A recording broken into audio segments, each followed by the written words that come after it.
ఒకప్పుడు దట్టమైన అరణ్యంలో ఎన్నో రకాల జంతువులు, పక్షులు సంతోషంగా జీవించేవి. ఆ అరణ్యానికి పాలకుడిగా సింహం ఉండేది.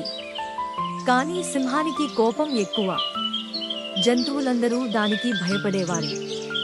ఒకరోజు ఆ అరణ్యానికి ఒక వేటగాడు ప్రవేశించాడు. అతడు జంతువులను వేటాడి, చంపి వాటి మాంసాన్ని తీసుకెళ్లడం మొదలుపెట్టాడు.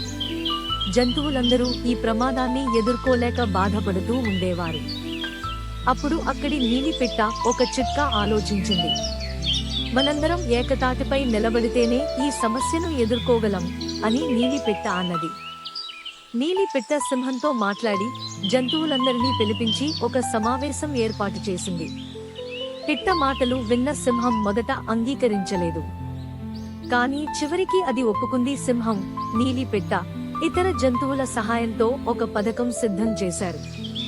వేటగాడు వచ్చినప్పుడు అన్ని జంతువులు కలిసికట్టుగా దానిపై దాడి చేశాయి. చివరికి అతన్ని అరణ్యానికి దూరంగా తరిమేశారు. ఆ తరువాత అరణ్యం మళ్లీ ప్రశాంతంగా మారింది. నీలిపిట్ట ఎవరితోనూ తగాదా పెట్టుకోకుండా జంతువులందరూ కలిసుండాలని చెప్పింది. జంతువులందరూ నీలిపిట్టకు కృతజ్ఞతలు చెప్పి ఎప్పుడూ ఏకతాటిపై ఉండాలని ఒప్పుకున్నారు. ఐకమత్యమే శక్తి. కలిసికట్టుగా ఉంటే ఎలాంటి సమస్యనైనా ఎదుర్కోవచ్చు.